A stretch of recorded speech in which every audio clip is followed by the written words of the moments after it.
Why does Gen X struggle with crypto? Because they are used to the stock market system, where the ownership is recorded by the central registry and trade are tied to a specific exchange. In their world, you typically should buy through NASDAQ in this example and expect to sell through NASDAQ. But with Bitcoin and other cryptocurrencies, the blockchain itself is the registry, which means that you can buy on one platform or an exchange and sell on the other freely. And that shift from a centralized exchange to a decentralized is what makes crypto hard to grasp. My name is Con Hao. My work on this channel is to study behavior science and finance, discover correlation between different markets, and uncover potential opportunities. This analysis is based on technical studies and does not constitute financial advice. Please consult your licensed broker before investing.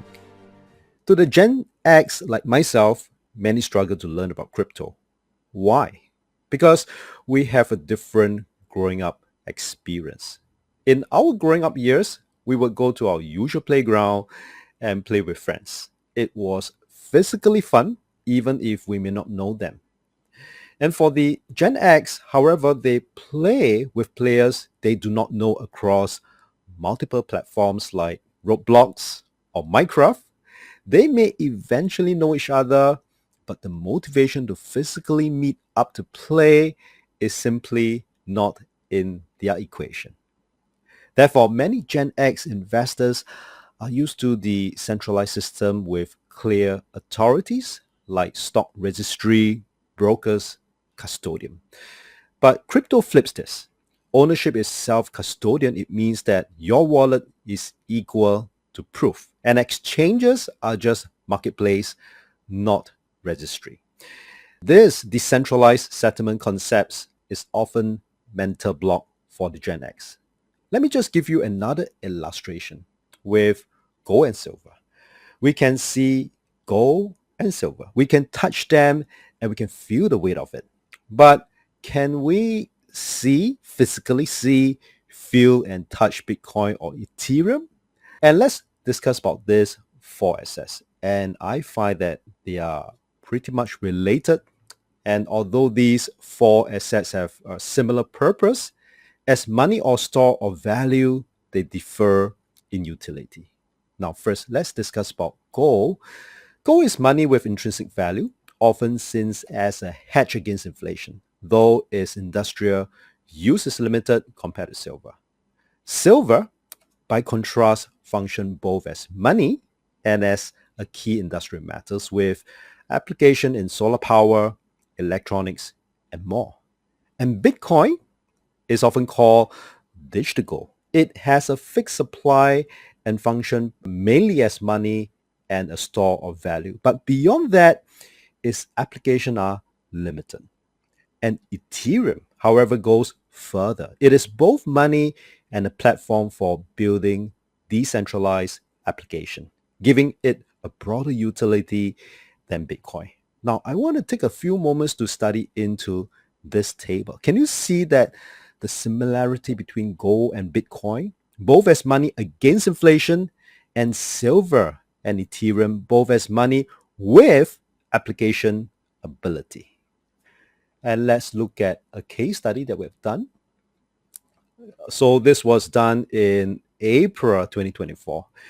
And then we discuss about gold usually historically will move first and followed by silver. When silver catch up, it is fast and furious. So we saw that in the late 70s. We saw that in the '08 crisis. And then April last year, we're discussing that because of this cup and handle, could silver also ultimately catch up? And potentially it should catch up at 27 US dollars then. But today is around 47 US dollars. So silver has surpassed gold in both 2024, as we could see here, and 2025. In 2024, silver is up by 60% compared to gold. And it has so far up to date in 2025 was up 74% compared to gold at 49%. And let's go back to the crypto again. And they are related. Gold, silver is related, and Bitcoin is like gold, and Ethereum is like silver. Now, let's look at what was the development. So since Bitcoin and Ethereum are gradually gaining approval from the regulators like the SEC, and with Bitcoin, Ethereum, Solana, and XRP now included by the CME group, there's even a greater urgency to add cryptocurrencies to my assets portfolio. And usually before I start investing in any assets, this is what usually I like to do. I would like to get acquainted myself with it and understand its volatility by reading about it, of course, and sometimes by trading it in a very small ways. For example, with those micro contract. So this was the July tutorial. Still remember just now I mentioned about silver lag gold and silver will catch up, and also see a lot of similarity between gold, silver, and Bitcoin as gold and Ethereum like silver. Could it be ultimately catch up? So this was a tutorial done in July, just this year, that Ethereum will start to catch up Bitcoin, and then we saw a cup and handle formation, and where is today? So it did move up to about 4,009 around there, and today it seems to be climbing back again. And it's very similar to this retracement is very similar to what we saw in the second quarter of this year for silver. So I believe that as long as inflation concerns still persist, these assets, which is gold, silver, Bitcoin, and Ethereum, should continue to trend higher from here. However, it seems that the Bitcoin may be facing some resistance from this July tutorial. So then we draw this parallel line starting from this historically their trough, and I mirror it with the significant high, and I just felt that there could be a resistance around this point here. That was in July. And let's look at what happened right now. And indeed, we saw that it kind of reacted, and now it still stay under. But I still believe that in long term, inflation may stay. So all these assets, Bitcoin became a digital gold.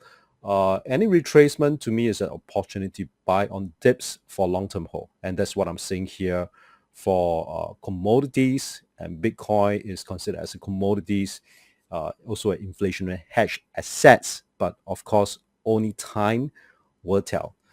Sometimes I think in reverse. Instead of reading inflation data, I study the direction of these assets to determine the direction of the inflation. Feel free to leave any comments below. I love to exchange ideas with you on what is about to come. Really happy that you stay through this tutorial. You have many great trading weeks ahead.